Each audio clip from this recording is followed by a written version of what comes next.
दूं ना, अदरवाइज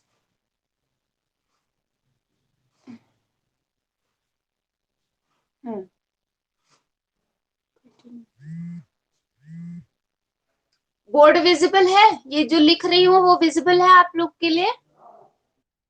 ठीक है, जहां पे लगे कि नहीं दिख रहा है बताते मतलब बता देना, ठीक है? वैसे बाय स्टेप करूंगी, रब करती जाऊंगी तो साथ साथ में आप लोग लिखते भी चलिएगा, ठीक है? C4 प्लांट, C3 प्लांट्स वाला जितना साइकिल होता है, लाइट रिएक्शन, डार्क रिएक्शन, इसको कंप्लीट कर चुके थे। C4 प्लांट की जब बात आती है तो हुआ ऐसा था कि ज्यादातर प्लांट्स में ये देखा गया कि रूबिस्को जैसे नॉर्मल C3 प्लांट्स में है वैसा ही है, ठीक है? लेकिन कुछ प्लांट्स ऐसे थे जिसमें क्लोरोप्लास्ट था, वो दो तरह की, यानी कि दो तरह की मॉर्फोलॉजी कहें या फिर कहें डायमॉर्फिज्म शो करता था, ठीक है?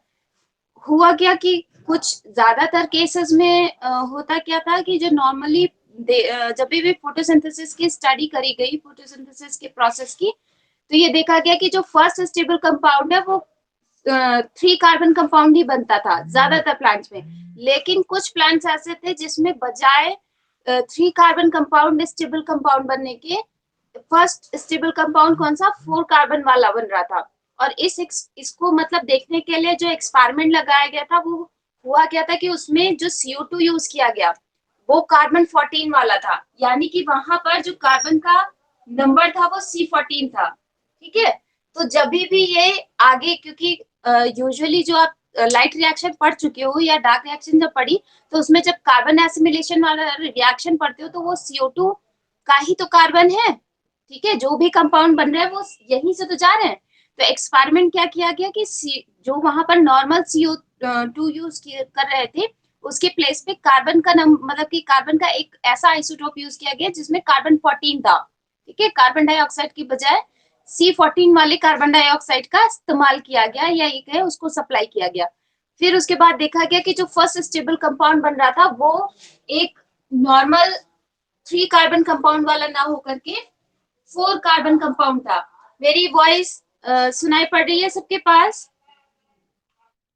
हाँ, वो C4 कार्बन एक बेसिकली ऑर्गेनिक एसिड था जिसे बोलते थे ऑक्सैलो एसिटिक एसिड, ठीक? फिर ये देखा गया कि ये किस तरह के प्लांट्स में ज्यादातर मिल रहा है, तो वो जो जितने भी प्लांट्स थे वो ज्यादातर ऐसे प्लांट्स थे जो कि ट्रॉपिकल ट्रॉपिकल या फिर सब ट्रॉपिकल इन ओरिजिन थे। दैट मीन्स कि अगर हम अर्थ की बात करें, ठीक है, ट्रॉपिक ऑफ कैंसर और ट्रॉपिक ऑफ कैप्रिकॉर्न, इसके बीच का जो एरिया है वो ही ट्रॉपिकल रीजन कहलाता है। तो यहाँ पर जो प्लांट्स थे, ठीक है, उनमें ज्यादातर में देखा गया कि उसमें कैसा, यही फर्स्ट स्टेबल कंपाउंड बन रहा था वो बजाय ग्लिसरल्डिहाइड होकर मतलब ग्लिसरल्डिहाइड 3 फॉस्फेट 3 फॉस्फोग्लिसरल्डिहाइड ना होकर के या 3 PGA ना होकर के बजाय क्या था, ऑक्सैलो एसिटिक एसिड था, ठीक है? इसमें जो मेन आती थे प्लांट्स आते थे वो कौन से, ज्यादातर मोनोकॉट्स आते हैं, या फिर ये कहें कि जो ग्रामिनी के मेंबर है, ठीक है, जैसे कि शुगर केन है, मेज है, या फिर और भी सॉर्गम वगैरह है, ये सारे प्लांट्स इसमें आते थे। बाद में जब धीरे धीरे और स्टडी की गई तो पता चला कि कुछ ऐसे डाइकॉट्स भी हैं जो C4 यानी कि first stable compound oxalo acetic acid बनाते हैं, ठीक है? इनका ऑक्सैलो एसिटिक बनाने का जो प्रोसेस था वो एक्चुअल में हो क्यों रहा था, बिकॉज ऑफ इट्स एनाटॉमी। जब इनके एनाटॉमी की स्टडी करी गई तो पता लगा कि ये स्पेसिफिक तरीके की एनाटॉमी शो करते हैं जिसको बोलते हैं क्रांज एनाटॉमी, ठीक है?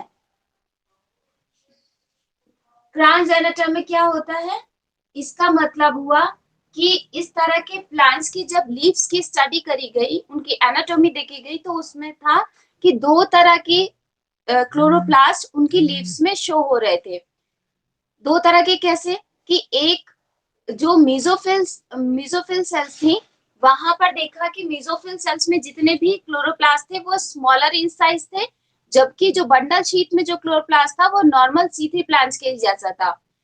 जो मीजोफिल सेल्स में या स्मॉलर क्लोरोप्लास्ट था, तो अपने आप में ही स्मॉलर और लार्जेस्ट होने की वजह से ये दो तरह के डायमॉर्फिज्म, इसीलिए कहा जाता है कि C4 प्लांट्स डायमॉर्फिज्म शो कर रहे हैं, दो तरह की मॉर्फोलॉजी, किसकी, क्लोरोप्लास्ट की।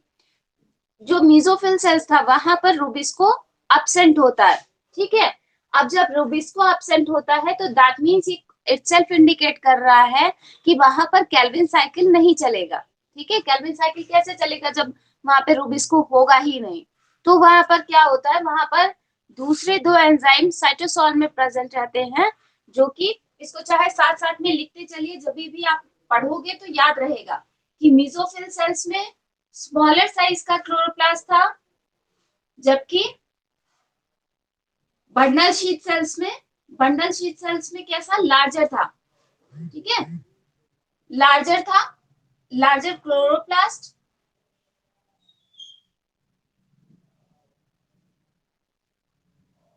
लार्जर क्लोरोप्लास्ट, और साथ में रूबीज को यहाँ पर तो प्रेजेंट होता है लेकिन यहाँ पर एब्सेंट था, ठीक है। यहाँ पर रूबीज को था ही नहीं। रूबीज को की जगह तो कार्बन एसिमिलेशन कैसे होगा, उसके लिए नेचर ने इसको दो तरह के एंजाइम्स दे रखे हैं, ठीक है।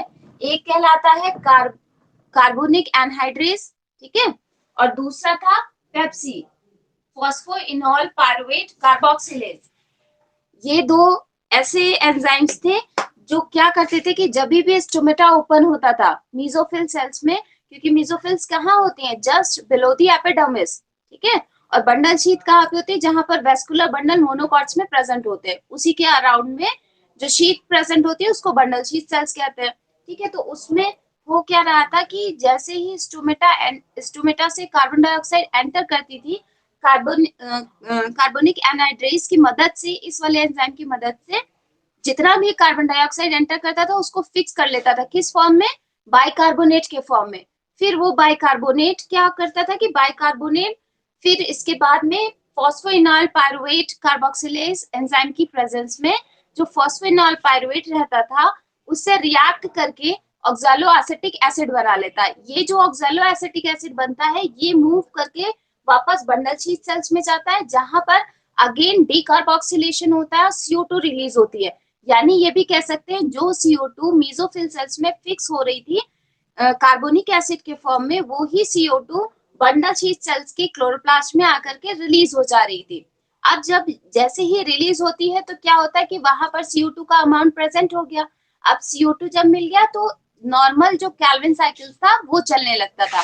ये जो पाथवे है कि ऑक्सैलो एसिटिक एसिड का फॉर्मेशन और उसका मूव होकर के बंडल शीथ सेल्स तक आने का, ठीक है, जितना भी ये जो प्रोसेस है, ये जो पाथवे फॉलो करता है, ये जो 2 स्टेप्स और 3 स्टेप्स रिएक्शन होती है, उसको कहा जाता है हैच एंड स्लैक पाथवे, ठीक है।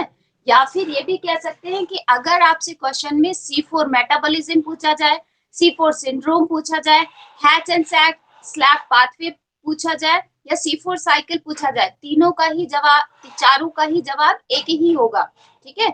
ये जो मैंने बताया ना कि CO2 का जो फिक्सेशन है, या ये कहें कि कार्बोक्सिलेशन और डिकार्बोक्सिलेशन रिएक्शन है, तो ये जो पाथवे बिफोर कैल्विन साइकिल चल रहा है वो पाथवे कहलाता है हैच एंड स्लैक पाथवे, ठीक है। वन बाय वन करेंगे। मेरे ख्याल से कुछ कुछ समझ में आया कि कुछ भी नहीं समझ में आया, थोड़ा बहुत समझ में आया,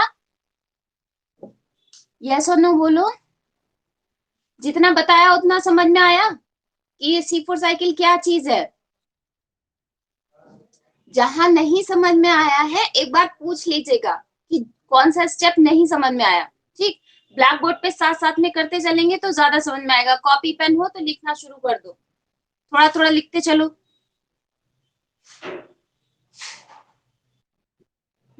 इसके अलावा C4 प्लांट्स में जब भी डिफरेंस पूछा जाता है ना, तो ये भी याद रखिए कि C4 प्लांट्स में, जहां पर C3 प्लांट्स में कितना ATP यूज हो रहा था, कितना ATP लग रहा था, 6 कार्बन डाइऑक्साइड मॉलिक्यूल के फिक्सेशन के लिए, एसिमिलेशन के लिए, रिडक्शन के लिए, कितना, 18 ATP। हाँ, 18 ATP।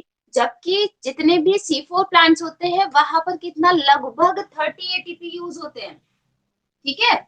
In comparison to C3 plants यहाँ पर अमाउंट ऑफ एनर्जी भी ज्यादा लग रहा है, लेकिन साथ साथ में ये इफिशिएंट भी ज्यादा होते हैं, यानी कि इनकी जो क्वांटम यील्ड होती है वो C3 के कंपैरिजन में ज्यादा होती है। क्यों ज्यादा होती है इसको साथ साथ में देखते चलेंगे, ठीक है। तो पहले यही लिख लीजिए, इसके नाम क्या क्या है, C4 cycle, C4 cycle, heading लगाओ C4 cycle. C4 metabolism. C4 syndrome या फिर Hatch and Slack pathway.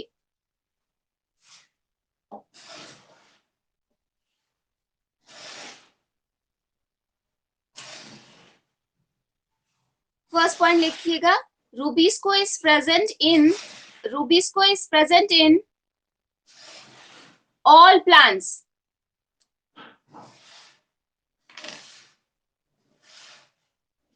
Rubisco is present in all plants, but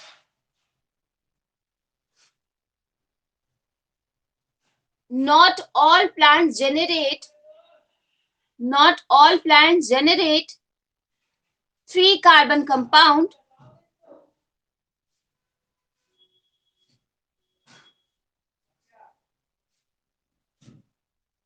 Three-carbon compound name is 3-PGA. Phosphoglycerate, 3-phosphoglycerate. As a stable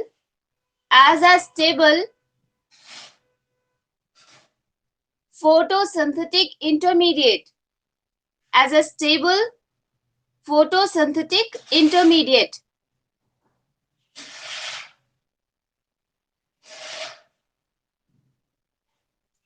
In 1960, next point, in 1960,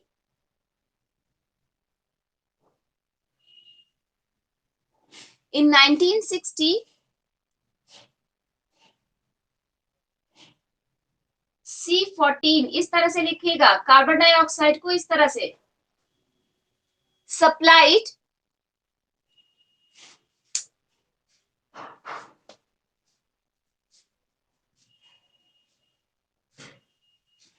supplied in some plants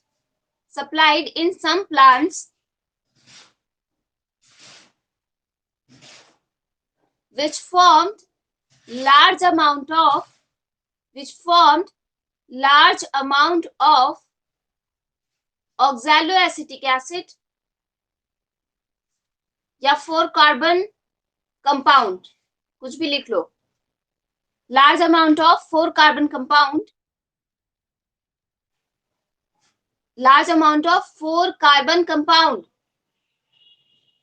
इससे हुआ क्या, इसको supply किया गया, तब देखा गया कि 4-carbon compound या ऑर्गेनिक एसिड प्रोड्यूस हो रहा था, first stable compound.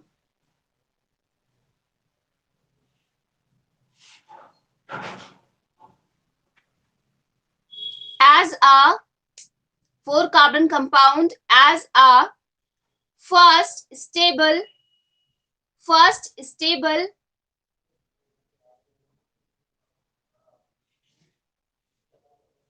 product of CO2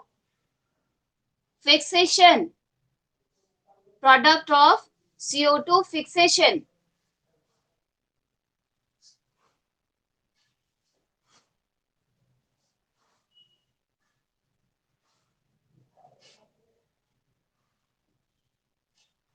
Now, more than 16 families of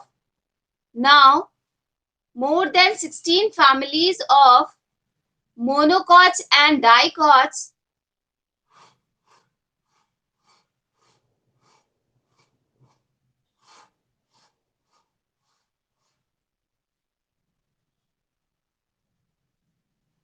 where this 4-carbon stable product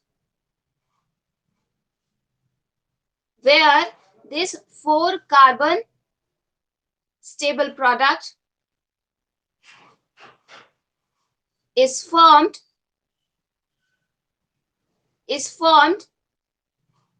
by using a cycle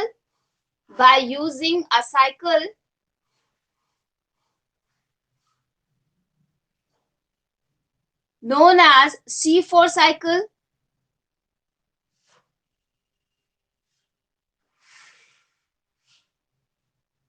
or hatch and slack pathway और hatch and slack pathway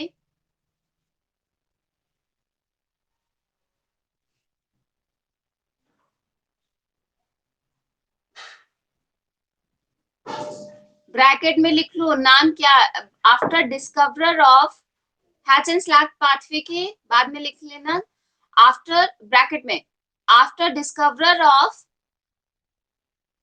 it's after discoverer of this cycle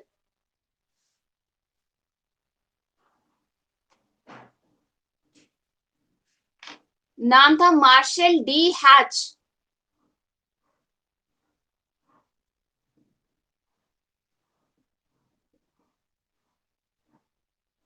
ये scientist का नाम है martial D hatch and सी रोगर slack.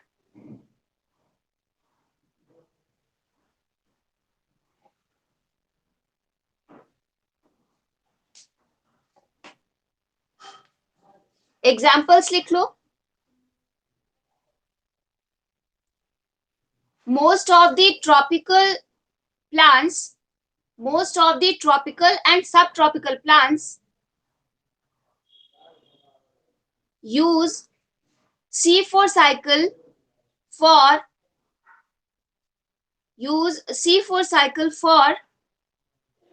CO2 fixation.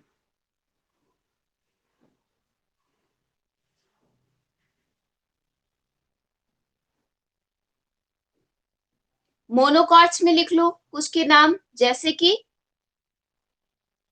Sugar cane, हाँ मेज है, sugar cane है, मेंबर्स ऑफ ग्रामिनी, ऐसे लिख लो मेंबर्स ऑफ ग्रामिनी। डाइकॉट्स में कौन कौन है उनको लिख लो। टेक्सोनमी याद है थोड़ी बहुत कि भूल गए हो सब, तो मैम भूल गए। हाँ एमरेंथेसी, कौन आते हैं एमरेंथेसी में? लटजीरा, सही है। एमरेंथेसी, चीनोपोडिएसी, चीनोपोडिएसी में कौन आते हैं? कंपोजिटी, कुछ मेंबर्स कंपोजिटी के भी हैं। यूफॉर्बिएसी, यूफॉर्बिएसी में तो बल्कि एक यूफॉर्बिएसी फैमिली में तीनों तरह के जो फिजियोलॉजिकल लेवल पे अगर कहें कि प्लांट्स अलग अलग हैं तो तीनों तरह के प्लांट्स पाए जाते हैं। यानी यूफॉर्बिएसी का कोई कोई कुछ स्पीशीज ऐसी हैं कि जिसमें C3 प्लांट्स भी हैं, C4 प्लांट्स भी हैं और कैंप प्लांट्स को भी शो करता है। फिजियोलॉजिकल इतना वेरिएशन है उसमें। इसके अलावा निक्टाजेनेसी भी है। निक्टाजेनेसी में कौन आते हैं याद है? बोगनवेलिया। ये सारे डाइकॉट्स हैं, इवन इनमें यही C4 साइकिल चलता है।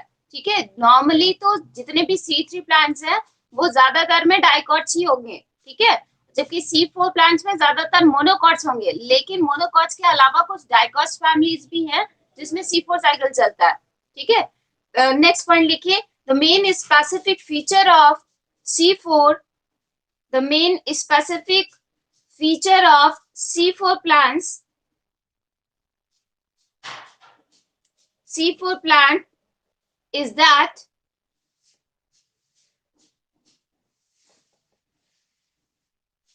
it shows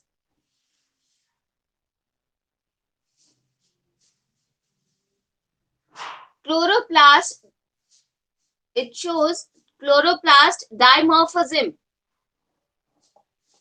or Kranz anatomy, or Kranz anatomy.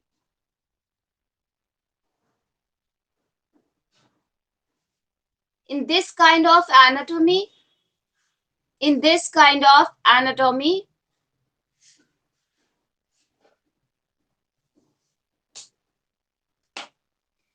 chloroplasts of mesophyll cells, chloroplast of mesophyll cells are smaller in size, and lack of Rubisco,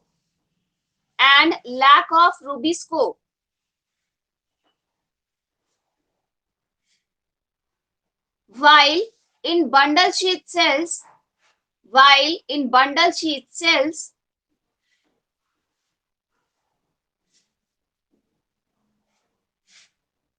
chloroplast is large या larger in size, chloroplast is larger in size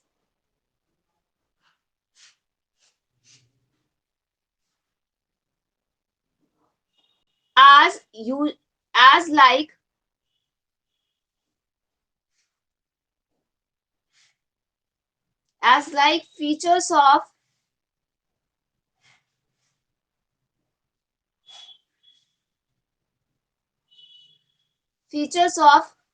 chloroplast of C3 plants,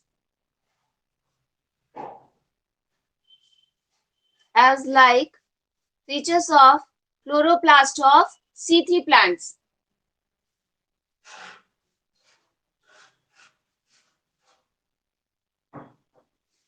The C4 pathway, next point लिखिएगा, the C4 pathway of CO2 fixation, वहां जल्दी जल्दी तो नहीं बोल रही हूं, the C4 pathway of CO2 fixation is based on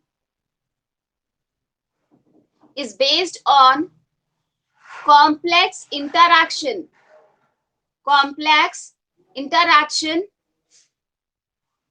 between mesophyll cells and bundle sheath cells. Mesophyll cells and bundle sheath cells.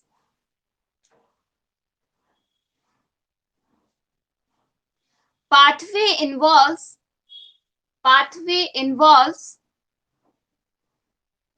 initial bicarbonate fixation in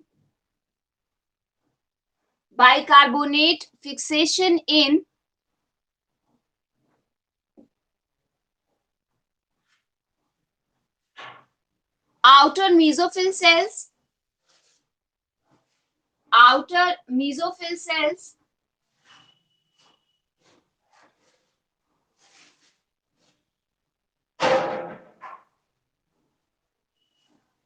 and transfer it या transport लिखो ज्यादा अच्छा है, and transport it to bundle sheath cells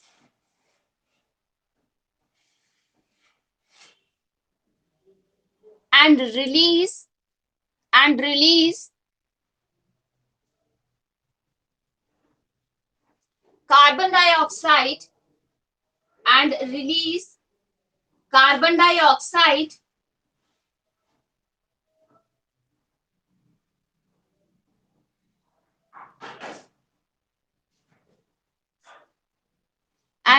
carbon dioxide for subsequent fixation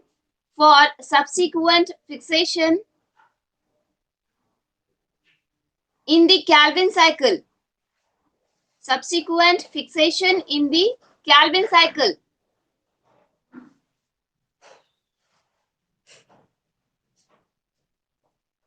मेरे साथ साथ में reactions भी लिखते चलिए. CO2 प्लस वाटर, जो कि एज अ प्रिंसिपल रिएक्शन वहां पर भी C3 प्लांट्स में भी हो रहा था. वहां पे क्या बनता था, C6H12 वो 6 ऐसे बताएंगे, या फिर जब भी अगर 3 कार्बन कंपाउंड में तो फिर 3PJ बन रहा था. यहाँ पे क्या होता है कि कार्बोनिक, ये जो Ca लिखा हुआ है दैट मींस इसको लिख लो, एंजाइम का नाम क्या है, कार्बोनिक एनहाइड्रेज. ठीक है, कार्बोनिक एनहाइड्रेज. इससे बनता क्या है, फर्स्ट रिएक्शन, हाँ बाइकार्बोनेट बनेगा. इसको इस तरह से भी लिख सकते हैं H+, ठीक है, या फिर CO3 लिखो, H2CO3 बाइकार्बोनेट पूरा. ठीक. दूसरा, अब यही जो बाइकार्बोनेट था वो क्या करता है, सेकेंड स्टेप में क्या होता है, फॉस्फोइनॉल पायरुवेट इससे रिएक्ट करता है, फॉस्फोइनॉल पायरुवेट से रिएक्ट करके यही जो बाइकार्बोनेट है in the presence of enzyme Pepsi,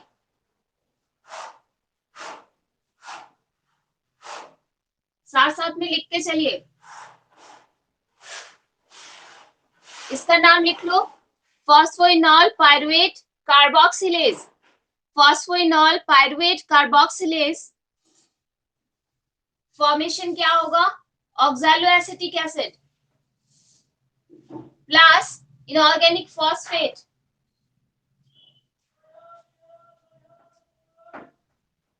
एक बात और ध्यान रखना है, ये रिएक्शन कहां पर हो रही है, ये रिएक्शन कहां पे हो रही है, मीसोफिल सेल्स में, और मीसोफिल सेल्स में के भी कहां पर, साइटोसॉल में, यहाँ पे लिख लो मीसोफिल सेल्स,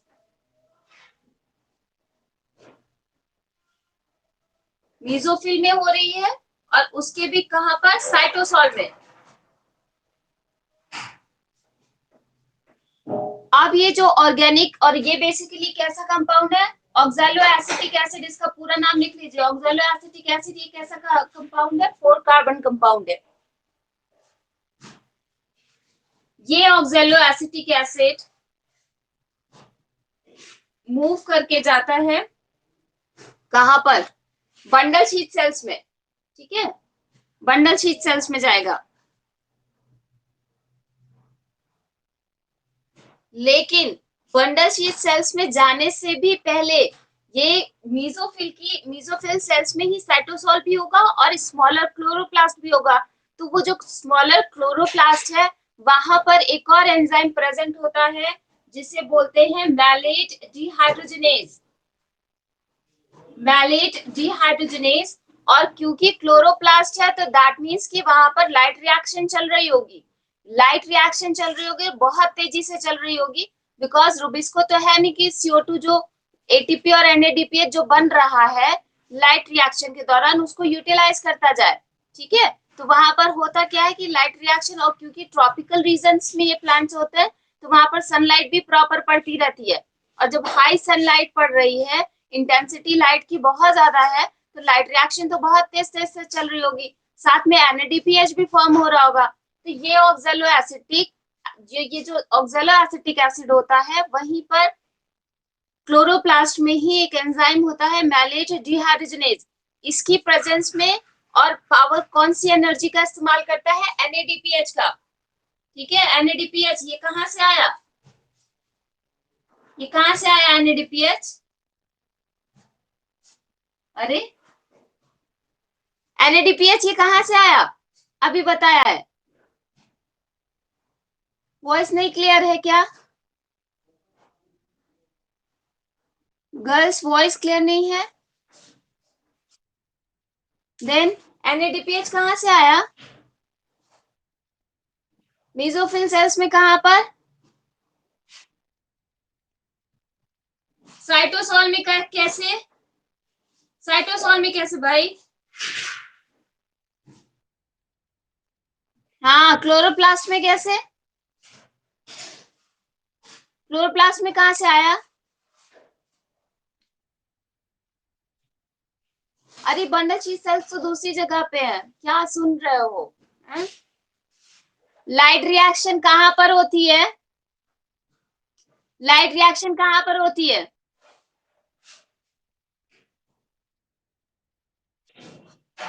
C4 साइकिल में नहीं होगी, लाइट रिएक्शन कहां पर होती है, मतलब which place of chloroplast,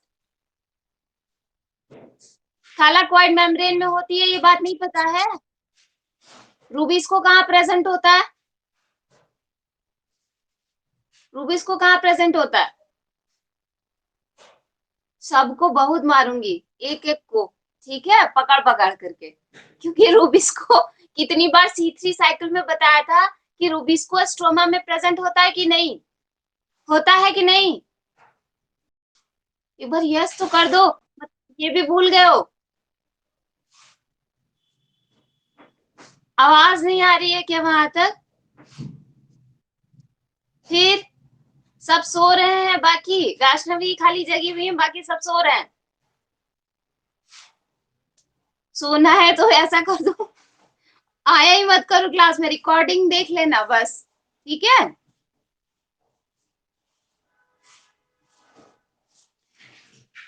C3 plants में जो साइकिल चलती है उसमें आपने लाइट रिएक्शन और डार्क रिएक्शन पढ़ा, ठीक है।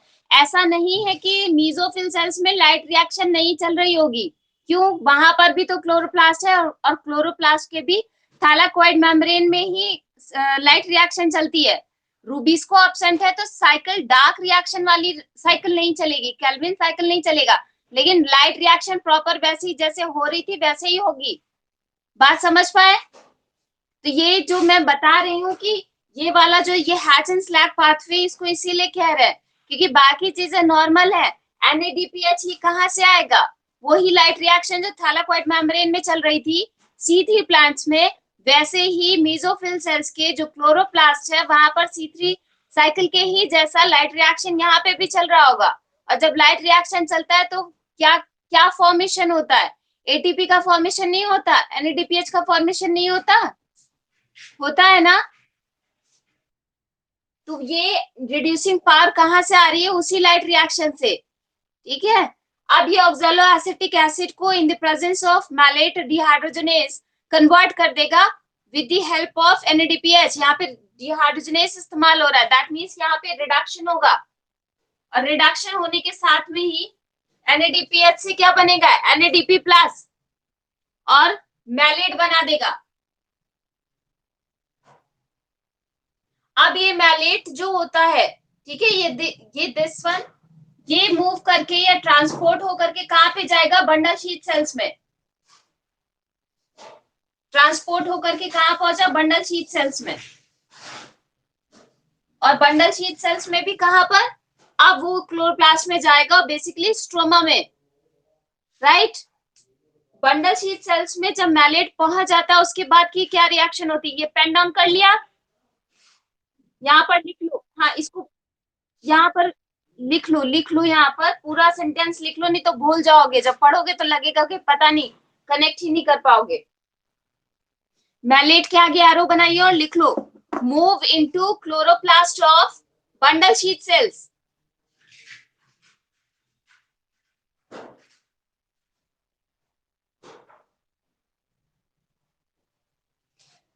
जब ये बंडल शीट सेल्स में पहुंच जाता है तब एक और एंजाइम बंडल शीट सेल्स के पास या क्लोरोप्लास्ट में ही प्रेजेंट होता है, जिसको बोलते हैं मैलिक एंजाइम है। मैलिक एंजाइम है बट डिपेंडेंट, कौन सा वाला, NADP प्लस डिपेंडेंट, ऐसे लिखिएगा,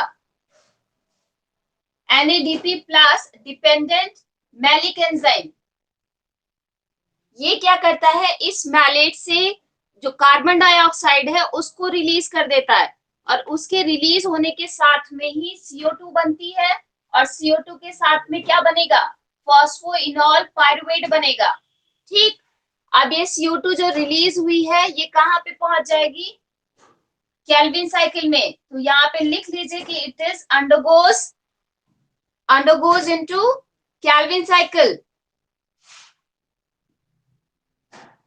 राइट। एंड ये जो फॉस्फोइनॉल पायरुवेट है ये वापस पहुंच जाता है कहां पर, जहां से इसका इस्तेमाल हुआ था, कहां पर इस्तेमाल हुआ था, मीजोफिल सेल्स के साइटोसॉल में, राइट। ये फॉस्फोइनॉल पायरुवेट वापस बैक कहां पे पहुंच जाएगा, क्योंकि यहाँ का भी तो पूल खाली नहीं होना चाहिए, इस वजह से वो वापस बंडल शीट सेल से मीजोफिल सेल्स में ट्रांसपोर्ट हो जाता है, कौन, फॉस्फोइनॉल पायरुवेट, राइट।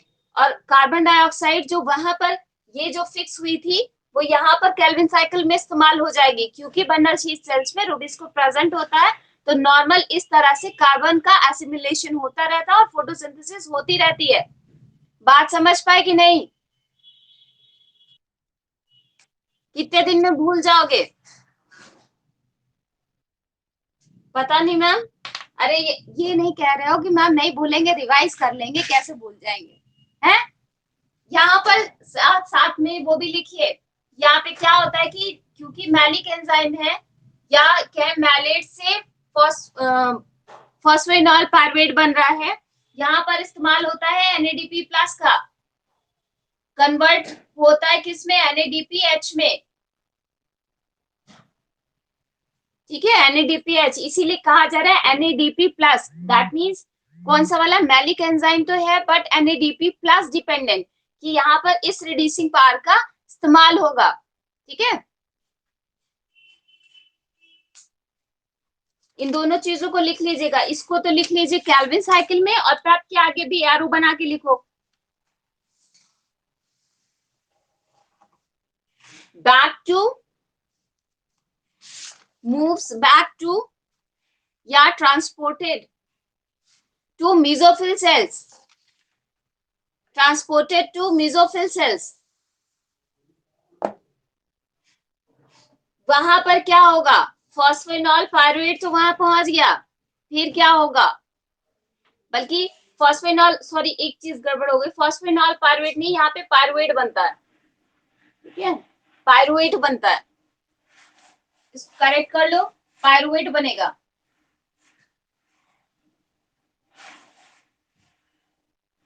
ये पायरुवेट वापस जाता है मेसोफिल सेल्स में, और फिर वहां पर एक और रिएक्शन होती है, कौन सी रिएक्शन होगी, इसको रब कर दूं,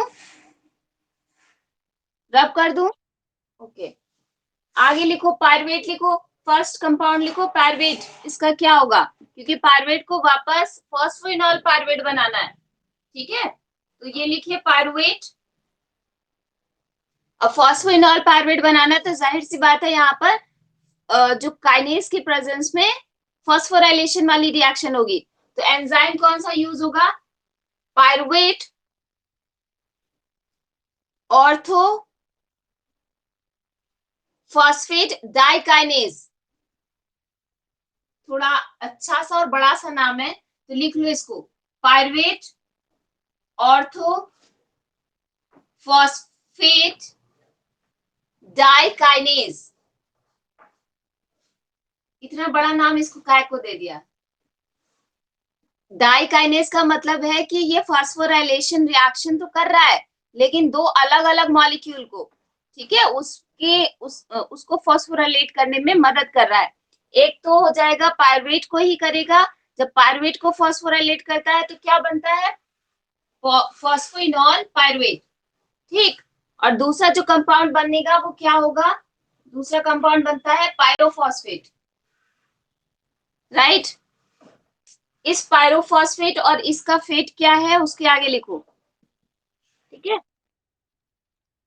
यहाँ नहीं समझ आ रहा, यहाँ तक समझ में आया, CO2 और पायरुवेट बन गया था, ठीक, हाँ, और आपको याद होगा मेसोफिल सेल्स के साइटोसॉल में जो फॉस्फेनॉल पायरुवेट था उसका इस्तेमाल हुआ था ना, हुआ था कि नहीं, तो अब वहां पर अगर बार बार सारा कुछ बंडल शीट में ही ट्रांसपोर्ट होता रहेगा और वापस नहीं पहुंचेगा, तो वहां पे पायरुवेट की कमी नहीं हो जाएगी, फॉस्फेनॉल पायरुवेट की, है ना, तो उस कमी को पूरा करने के लिए यही जो पायरुवेट बनता है ये वापस पहुंच के कहाँ पहुंच जाता है, मेसोफिल सेल्स में। अभी ये बंडल शीट सेल्स में था, ट्रांसपोर्ट होकर के कहाँ पहुंचा, मेसोफिल सेल्स में, हाँ। अब मेसोफिल सेल्स में एक डाइकाइनेज एक एंजाइम है, इसको भूल जाओ, एक डाइकाइनेज एंजाइम है, ठीक है, काइनेज का काम क्या होता है, वो एटीपी की मदद से क्या करता है, फॉस्फोराइलेशन करता है, पहले भी पढ़ चुके हो, हाँ, तो यहाँ पर क्या है, एक डाइकाइनेज एंजाइम यूज होता है जो किसका इस्तेमाल करता है, एटीपी का, ठीक, एटीपी का यूज करेगा और एटीपी से क्या, एडीपी बना लेगा, राइट, और हाँ, और साथ में किसका फॉस्फोराइलेशन कर देता है, यही जो पायरुवेट था उसी का फॉस्फोराइलेशन कर देता है, तो जो फॉस्फोइनॉल पायरुवेट पहले स्टेप्स में इस्तेमाल हुआ था वो सारा का सारा रीजेनरेट हो गया, यहाँ पर हो गया कि नहीं, जो मैंने, हाँ, फूल वाली बात, हाँ, तो बस वही है, ठीक है, और दूसरा जो कंपाउंड बनता है वो बनता है पायरोफॉस्फेट।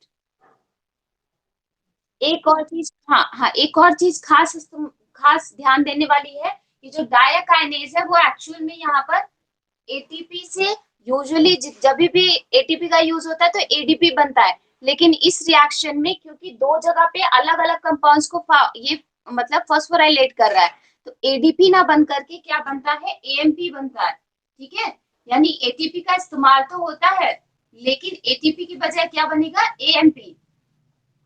यानी कि दो फॉस्फेट ग्रुप एटीपी से रिलीज होकर के अलग अलग कंपाउंड्स को मिल जाते हैं। ठीक, और एक बचता है एएमपी।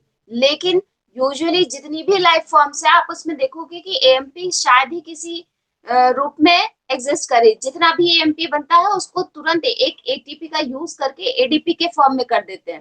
ठीक है, ये नेचर ने ऐसा दे रखा है कि कहीं पर भी आपको एएमपी वाला नहीं हिसाब रखना है, सारा एडीपी या फिर एटीपी फॉर्म में। ठीक, तो होता क्या है कि इस एएमपी को अगेन एक एटीपी का इस्तेमाल करके किस में कन्वर्ट कर दिया जाता है, दो एडीपी के मॉलिक्यूल में।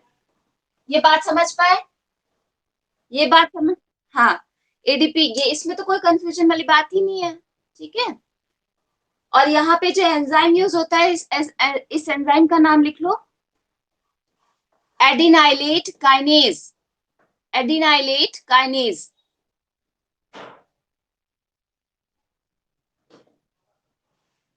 और ये जो पायरोफॉस्फेट था, ये जो पायरोफॉस्फेट बचा है, इसका भी पायरोफॉस्फेटेस एंजाइम की प्रेजेंस में इसको कन्वर्ट कर दिया जाता है टू ऑर्गेनिक फॉस्फेट में।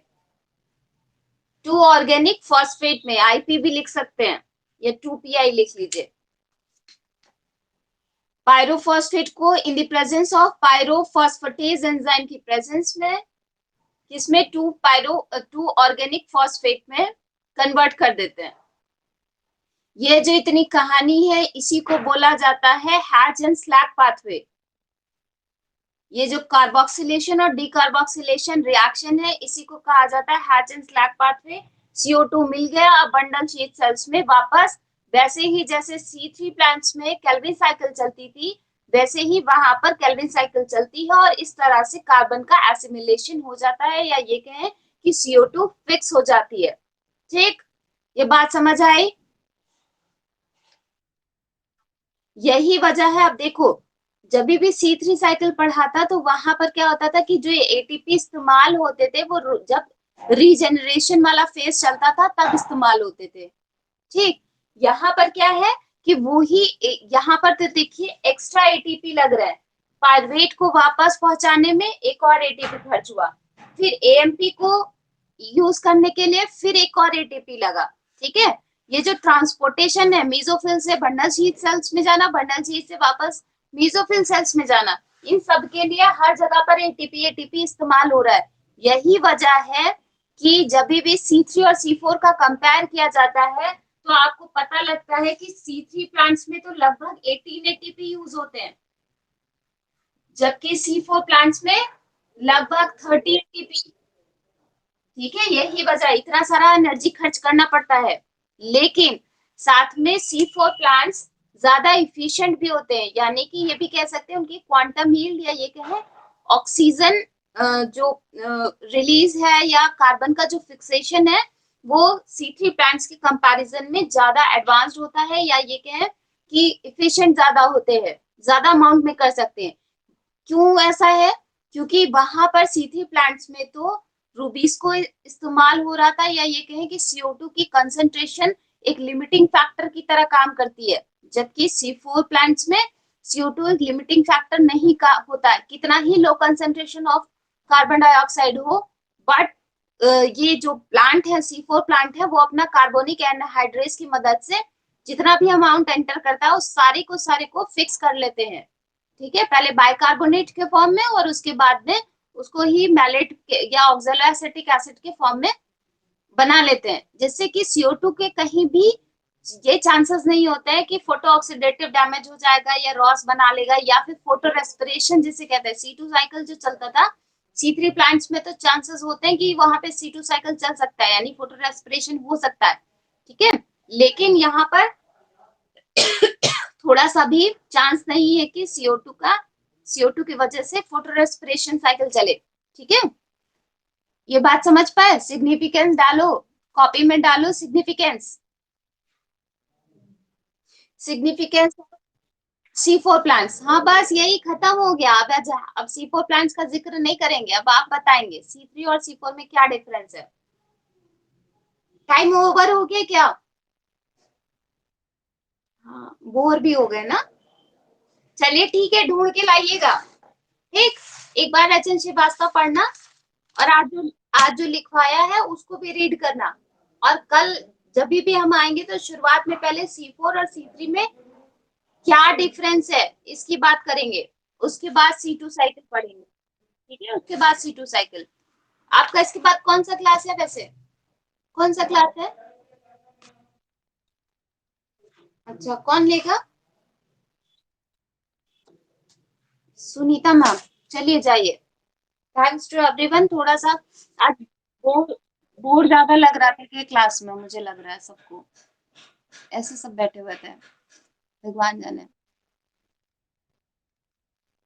चलिए खैर, जैसा भी है कल रेस्पॉन्स से पता चल जाएगा कि कैसा था। ठीक, पढ़ के आइएगा। हाँ, आज रिवाइज जरूर कर लेना जाके। Thanks to everyone. हाँ, बाय बाय।